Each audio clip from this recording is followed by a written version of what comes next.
Hello, Fabrizio Grossi. I'm delighted to hand the Sweet Home Chicago microphone over to you. So, welcome. Thank you. Thank you. Thank you for having me. To the audience at the Megève Blues Festival, you are known for just the tip of the iceberg. You role as the bassist for Supersonic Blues Machine, but you are so much more than that, so we can learn about you more today. Well, let's see. Fabrizio Grossi, you are an Italian-American bassist, producer, and composer, born in Milano, Italy. You moved to New York in 1990 and then to Los Angeles in 1996, so it's a long time ago now, where you built the bulk of your international career. You first made a name for yourself as a session musician and producer, collaborating with major rock and blues artists such as Steve Vai, Gibbons, George Clinton, Alice Cooper, and many more. You're also the founder of Supersonic Blues Machine, a high-caliber blues rock project that has featured guests like Walter Trout, Robben Ford, and Kenny Aronoff, as well as Eric Gales, Gibbons, and Joe Walker or Doyle Bramhall. And you co-produced the documentary Sidemen, A Long Road to Glory, which focuses on key figures in American blues, Pinetop Perkins, Hubert Sumlin, and Willie Big Guy Smith. Your style blends blues, rock, soul, and funk with a strong affinity for American roots music. Today you're considered one of the most influential Italian producers in contemporary blues. In a few words, Fabrizio, could you flesh out this profile? Oh, you said everything.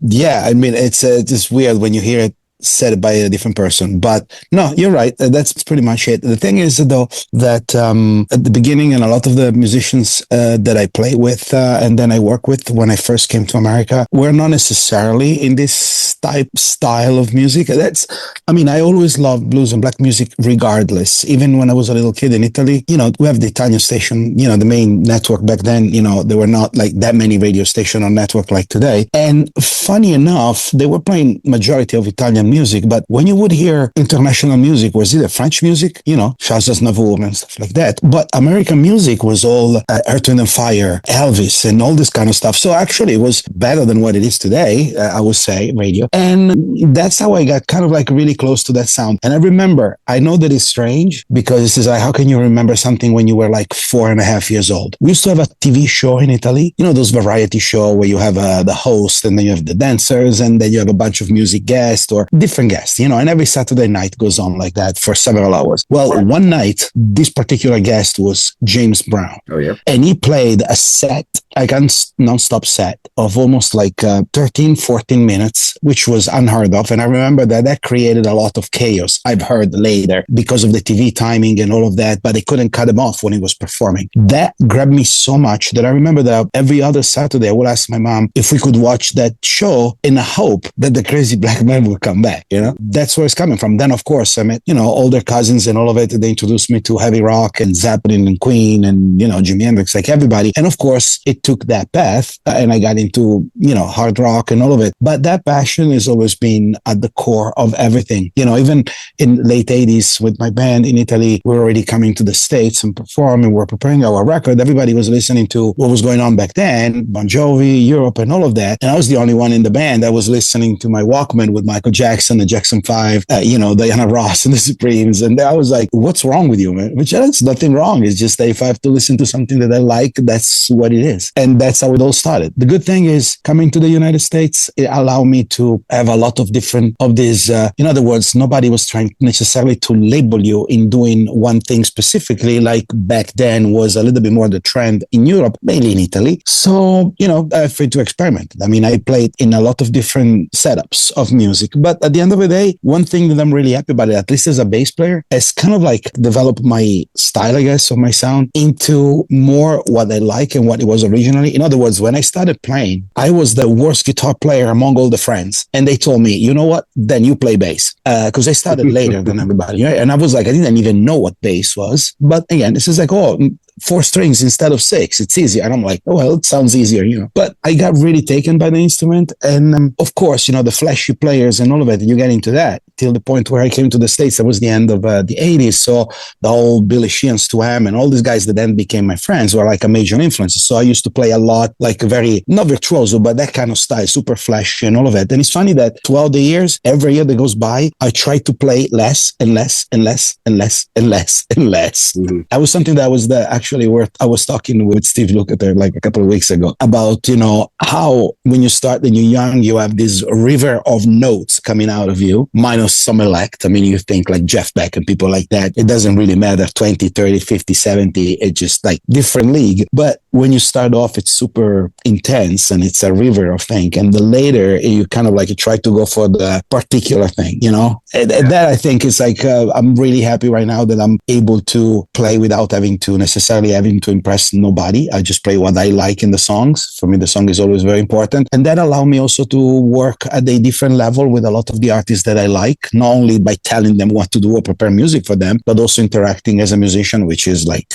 you know, a plus for that. So maybe to resume what you said is very interesting, but in one sentence, it's coming for the legacy and belong to the history. Wow. Yeah. Yes. Actually, yeah, absolutely. That's great. Very well put. I always knew I'd be leaving for the city, and I've always known that I was meant to be around. I never made it a secret, 'cause that's a secret everybody knows. It went on and on and on and on again and again. Some of their words made me blue, but hey, they got me to move. Oh yeah, I wanna move it, move it, any way I choose it. Move it, move it, that's my way. I wanna move it, never gonna lose it. Move it, that's my way. That's my way. Oh, that's my way.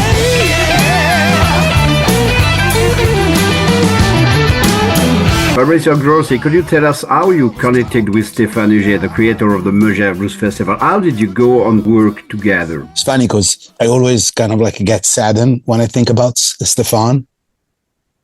But the first thing that comes to my mind every time that I hear that name is like, you crazy mother, you know, because it was just simply out of his mind. That's why we connected. Back when I started Supersonic, in the very, I think, first year or second year of Supersonic, we had a different singer that we have today. And the singer of back then was Lance Lopez, phenomenal blues singer and guitar player. And I remember that, I don't remember necessarily what we were doing with Supersonic, but we were already recording and preparing. Maybe we were working on the first album or the second album, something like that. And he told me that actually he was going with Eric Gales to this place in France for this festival, you know, and he couldn't not come to Los Angeles in that week because they had this thing going on. And I never heard of the place. So, you know, I was curious. I checked into it, and I was actually working with Eric Gales too in those days on the first Supersonic record, I think it was. But kind of like it died there. After Lance came back, his first appearance, he told me everything about the city, you know, the promoter, Stéphane, this crazy French dude that played guitar and had a collection of Gibson, and he knew everything possible about blues and blues rock and all of that. Right? And these are the kind of people that you find generally in Europe in the most unthinkable places. Because here in the United States, that's kind of like it's a tradition and a legacy that unfortunately it's not really that alive. Again, there are more people like that in the United States because the size of the country and the population. But in percentage, these, I would say, major music connoisseurs, I would say probably more a European phenomenon.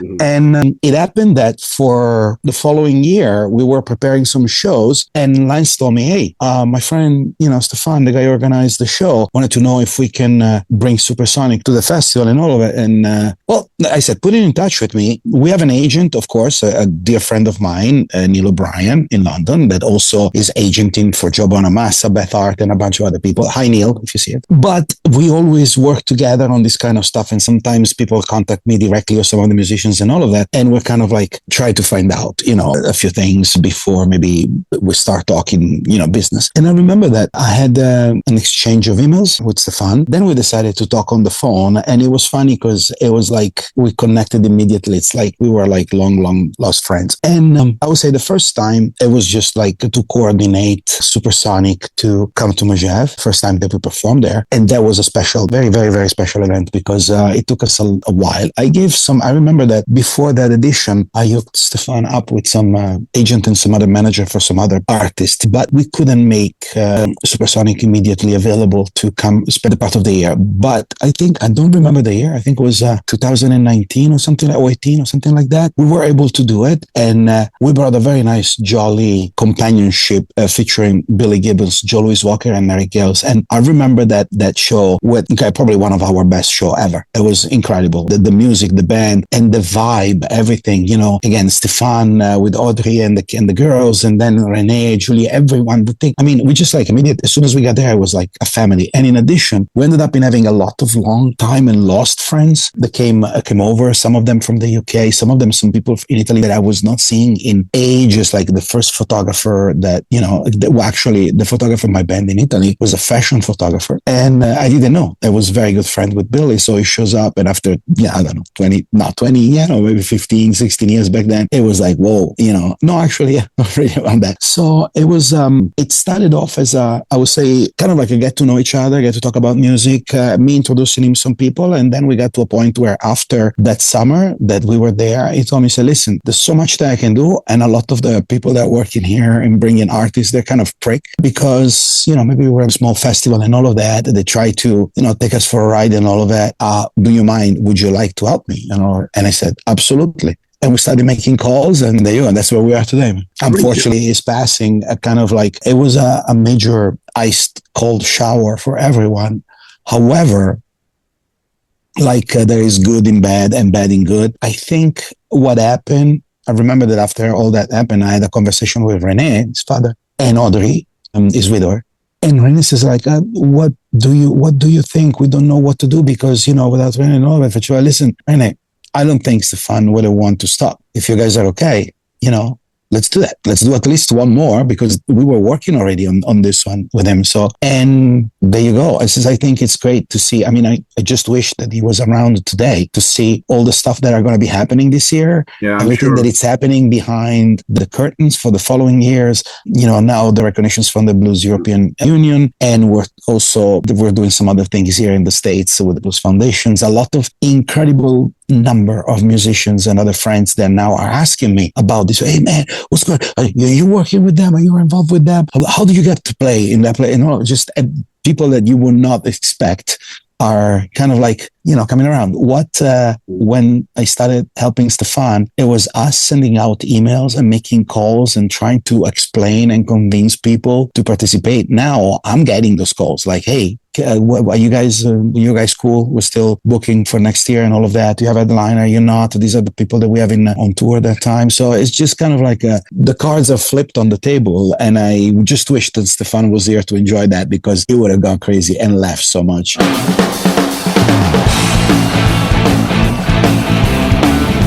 Have mercy.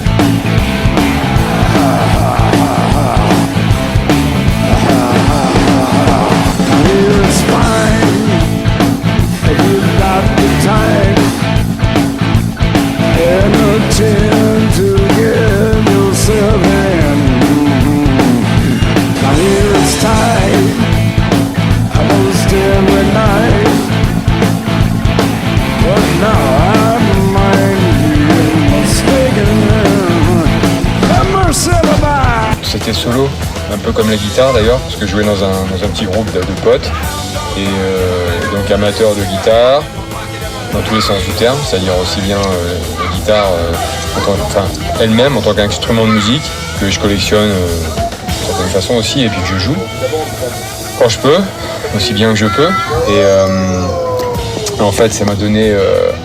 je me suis rendu compte en jouant avec des potes sur des événements où en fait on ne nous attendait pas, qu'il y avait vraiment il y avait la place pour de la guitare, j'ai envie de dire de la guitare un peu rock, un peu stoner, celle qui va puiser dans le blues justement. Et du coup c'est comme ça que c'est parti. Voilà. So Fabrizio, about Stefan, in only 3 words, I know it's difficult, but what was Stefan Eger like as a person first? Only 3 words to qualify. I think, and take this as a compliment, Eger, Stefan was unapologetically, proudly French. And he represented all, I would say, the quality and the defects that French people might be associated with, but in his own way, and not a 10, a 20. So when he had to curse, he was cursing like there was no tomorrow. But when he had to say nice thing, it was the nicest ever. It's a lot because here we say 11. 11 is enough.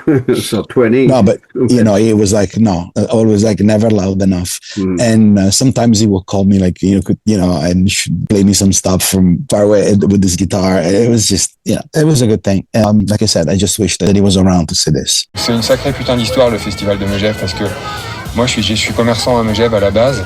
Donc en fait, j'ai aussi un peu un intérêt économique à voir la station vivre, ok. Et puis on est aussi, il faut dire, voilà, on est aussi dans une époque où justement, on est dans les lendemains du baby boom, c'est-à-dire que toute la génération qui a fait les belles années de Megève, c'est des gens qui sont nés au lendemain de la Deuxième Guerre mondiale. Donc c'est des gens qui peut-être aujourd'hui sont un petit peu plus pépères, sortent moins, ou voilà, ou pas forcément des gens sur lesquels on collerait une image blues ou rock, alors qu'en fait c'est des gens qui ont connu les grandes années, ok. Donc ça veut dire qu'aujourd'hui on leur propose des choses un petit peu plus tranquilles, un peu pépères, quoi. Et du coup,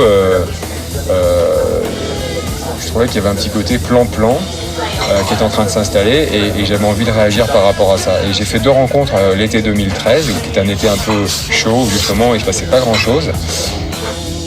Et j'ai rencontré Manu Lanvin et j'ai rencontré Laurent Picciotto, qui est en fait le propriétaire du magasin Chronopassion à Paris et qui est un collectionneur de guitares de folie, un passionné dingue et qui a aussi des moyens que j'ai pas. Et on s'est rencontrés en fait parce que j'avais à l'époque dans la boutique le bouquin Fuxi Lady Project de Maxime Ruiz avec les guitares à taille réelle. Et le type se balade dans la boutique et il me demande si je vends le bouquin. Je lui fais ouais, il m'en reste 1 ou 2. Et je lui dis ça vous intéresse? Et le gars me dit non, c'est juste parce que j'ai des guitares à moi dedans. Voilà. Et c'est comme ça que j'ai connu et en lui disant enculé, voilà, tout simplement. Enfin, j'aurais pu lui dire non, ça a été le mot. Et le mec a apprécié que c'était un mot juste en fait. Et c'est des mots qu'on emploie aux gens qu'on aime en fait chez moi. Donc c'est un petit peu spécial. Tout le monde ne le comprend pas toujours, mais tu peux être mon meilleur ami et que je t'appelle enculé. D'ailleurs, c'est fait pour ça, les amis d'ailleurs, non? C'est pas vrai?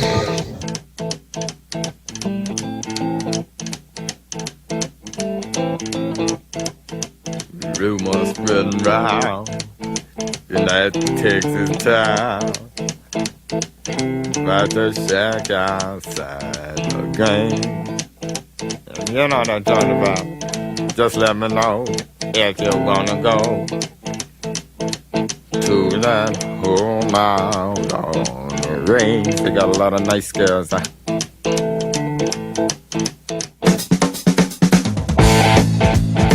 I'm racing.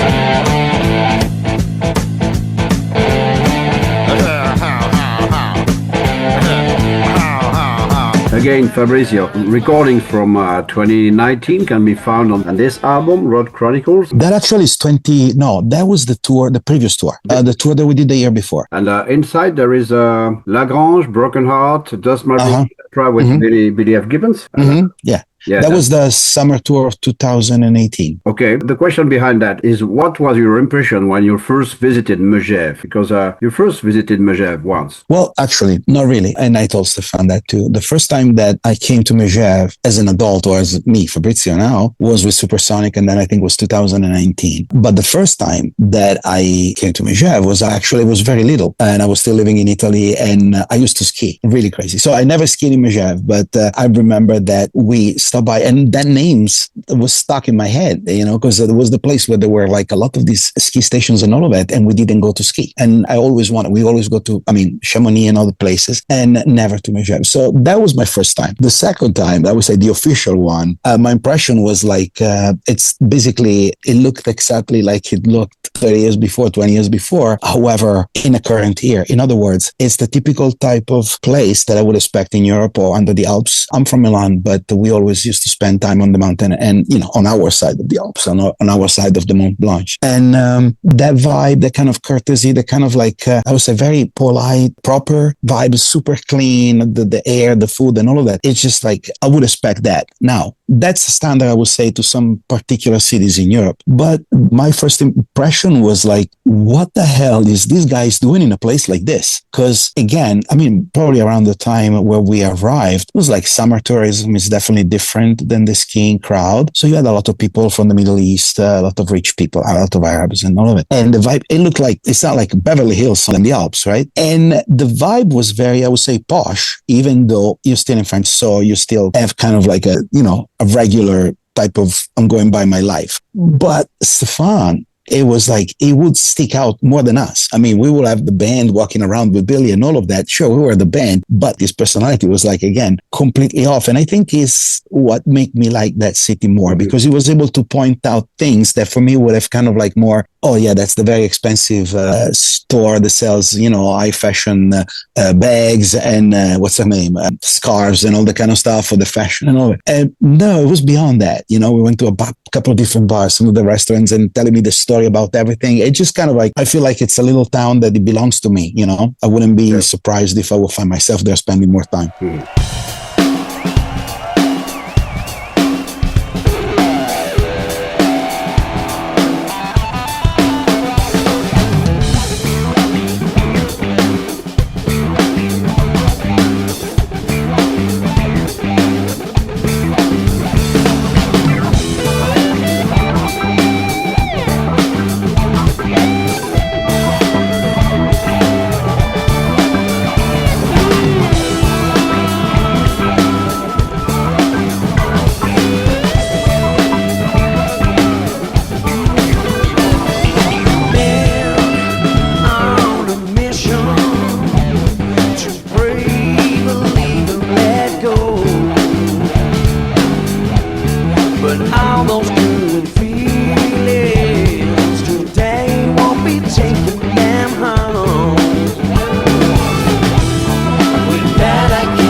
Fabrizio Grossi, what does it mean to you that Stefan's father and daughter, René and Charlene, have taken the reins of the Megève Blues Festival today? What does it mean to you? What it means to me, that's love. That's all it is to it.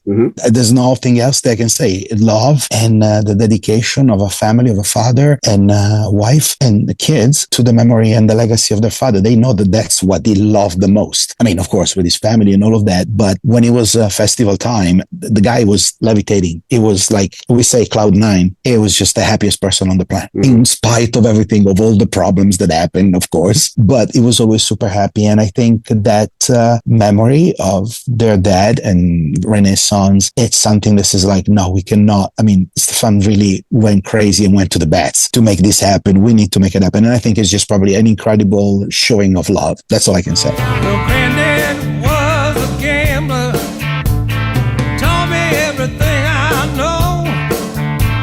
The old man could bluff the devil himself, and he'd never let one card show.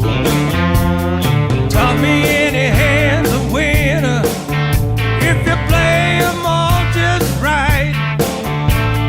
Don't ever draw to an inside straight, and don't forget to say your prayers at night.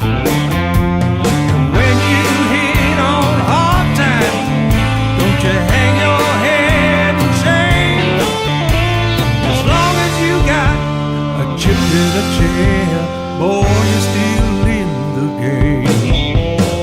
Fabrizio, could you explain to our listeners what is your behind-the-scenes role at the Megève Blues Festival? Well, basically, kind of like I would say, here in the States, we call it artistic or art director, but I wouldn't necessarily that, because what I do is actually the person, or actually my company here with my associates and my team that is basically in charge of the booking of the artist. And even though René or Julie and the whole team and Audrey and everybody listens to what I have to say in terms of making suggestions and all of it, and we make the program every year, it's not only my role. In other words, I probably become the person that press the button, but whatever gets decided, it's a family effort. And it's funny because just like in any other family, there is always like, no, but this one, no, but you cannot say this, you cannot say that. But it's a process. So once we decide, and we just making my own research, I'm looking to see who's the particular artist that I know, even Stefan, because that's the other thing too, that it's very important. I wanted to mention everyone that we booked so far were on Stefan's wish list. Okay.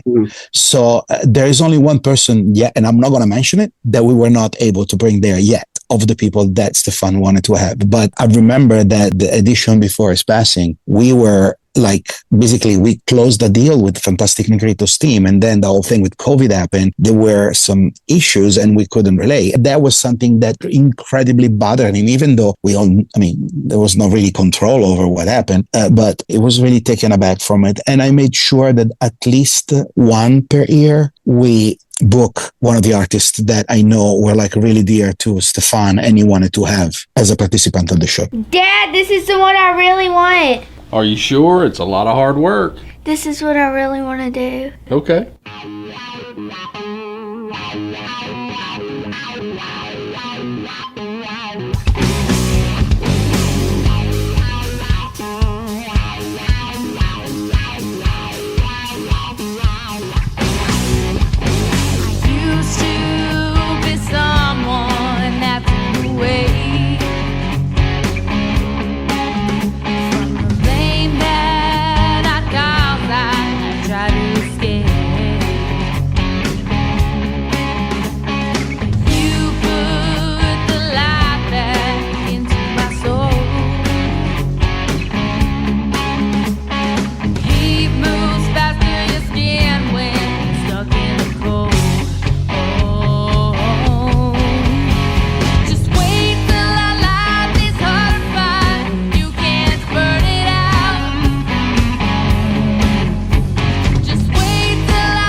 The other question about the programmation is, how do you select the artists you propose to René and Charlene? What are the criteria?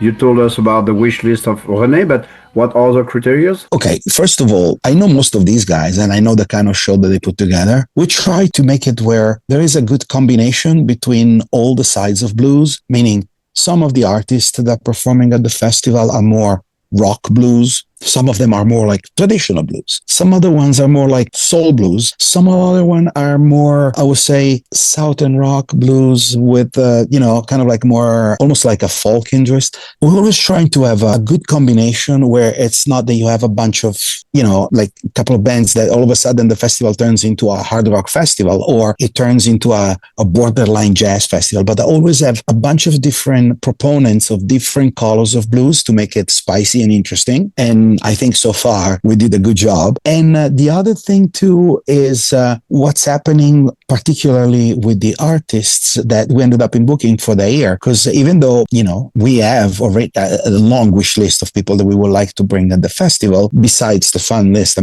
for us as well, you also have to deal with the reality of traveling, especially transportation costs and traveling costs in the last few years, basically really impaired budgets that are not then utilized by the artist for, to pay the musicians or their own compensation. But we ended up in having to do some real crazy numbers to be able to help the artists to come to the festival. And since the festival is kind of new, you need to go the extra mile to make sure that everybody understands they can get there properly and all of that. So we're always trying to work with artists that particular year have either a new record out or they have a European tour in place, which makes it a little bit more easy. In other words, it's not that as long as you come to Europe, we book you. Absolutely not. But if there is, like, for example, this year, the headliner is going to be Kenny Wayne Shepherd. I've been talking to Kenny about Michelle for the last 7 years, and we never, the last 2 years, we were very close in making it happen. And then,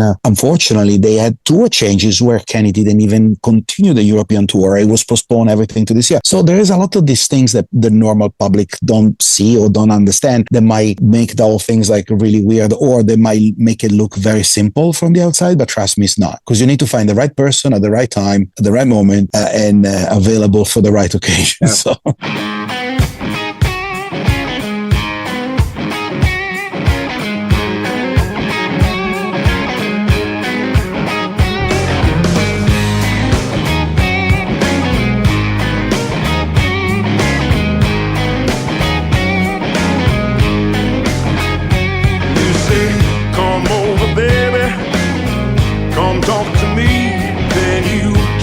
So crazy, and I can hardly see this keeps going on.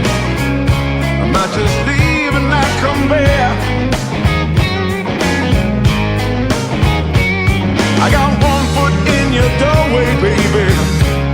I got one foot on the path. Will you beg me to stay? Then you order me to go. All this up and down is tearing on my soul. I'm wondering if our future is gonna look just like our past. I got one foot in your doorway, baby. I got one foot on the path.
Don't take too long. If we can't get it right now, baby, I'll be moving on. I can't wait forever to get this thing back on the track. I got one foot in your doorway, baby. I got one foot on the path. I got one foot in your doorway, baby. One foot on the path. Oh.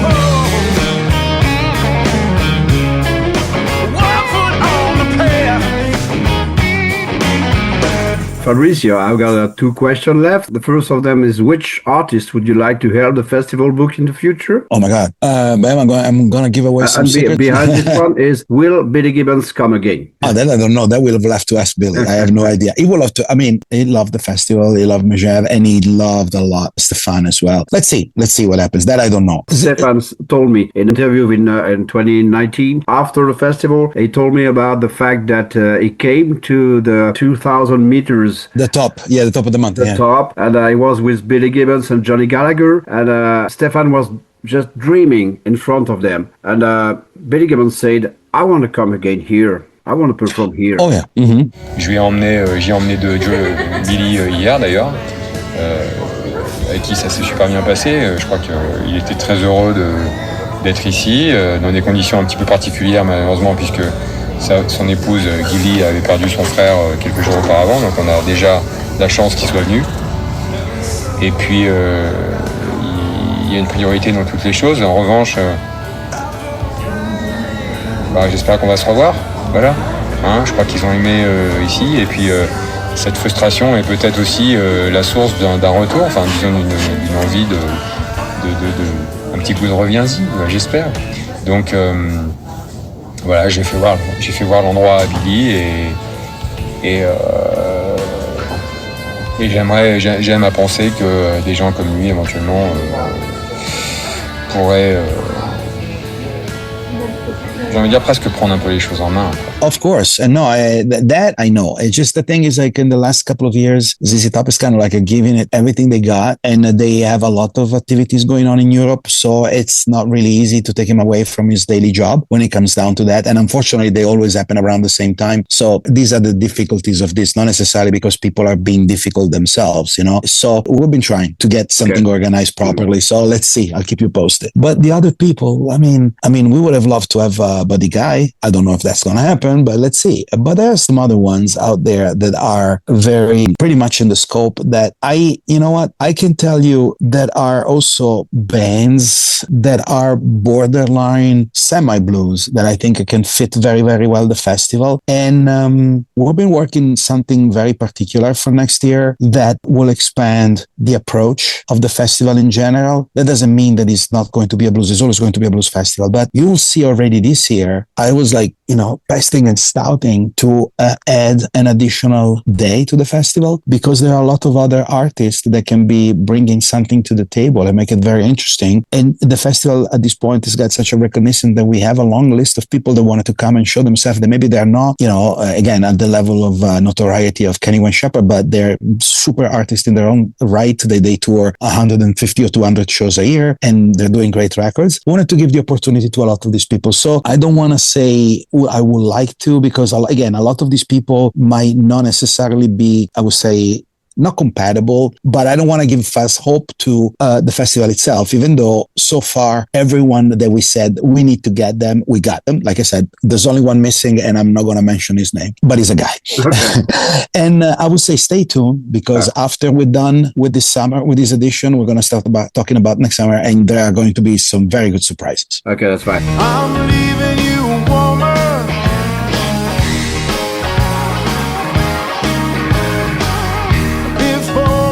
Commit a crime.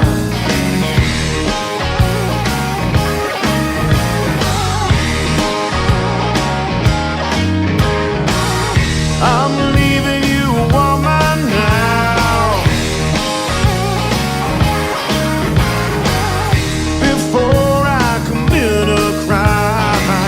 I've got a last question. Fabrizio Grossi, can you give music lovers in France 3 reasons to attend the Megève Blues Festival this year? First of all, there is no other place in Europe that I've been to where you can get that quality of vacation time, food, niceness and cordiality of people and that level of music in Europe. That's one, meaning the location together with the festival and all of it. It's just already, if you don't go, you're an idiot. That's basically what it is. No, they're not an idiot, but kind of like you're missing out a lot. Be there or be a square. That you Exactly. The other one is the quality of the music. Because again, it's not that we just, let's see who's available and we book them. No, we're trying every time to put together a show that leaves something to the crowd. And so far, it seems that we hit the spot because I only heard nothing but compliments on, oh my God, that show. And the other night was incredible. And this one, oh my God, the way it's combined, that's really good. So you're going to get a very good selection of artists and it's not a boring thing from the beginning to the end. And second of all, the fact that everyone that is working on the festival, it's a volunteer. It's a non-profit organization. It basically is just to keep the memory of Stefan alive and give the family a way to remember and honor our friend. It's not done for an economical reason. I mean, if you come to Megève and you support the festival, you support real music lovers and artists that are doing this because there's a fire that they cannot turn off and they're enjoying it every year. It's not to buy the next car or to buy the next house. It's just a big work of love. So those for me are possibly the best 3 reasons that I can give you. Thank you, Fabrizio. Thank you again for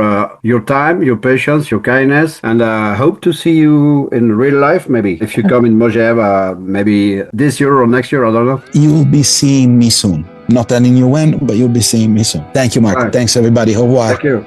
Au revoir à tout le monde. Bye-bye. Bye.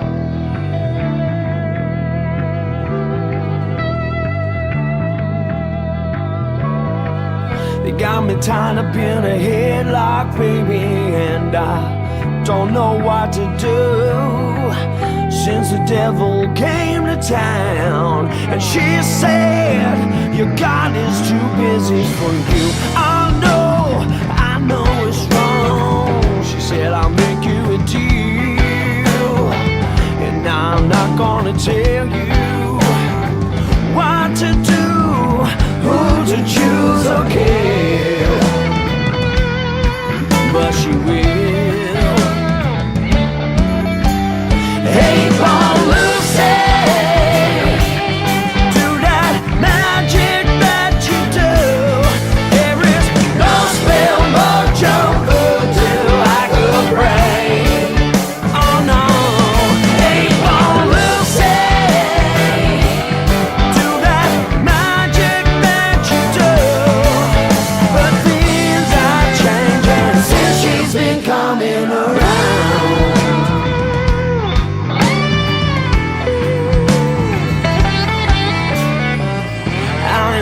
In my head, baby, I don't know what to do. Since the devil came to town, she told me there's something in it for you, not like the options we choose. They give us a life of misery, of pain and suffering, and anonymity.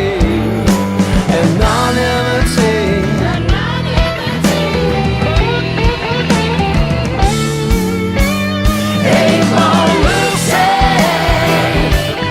do that magic that you do. There is no spell, mojo, voodoo I could break. Oh no. Hey, Paul Lucy, do that magic that you do. But things are changing since she's been coming around.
She's been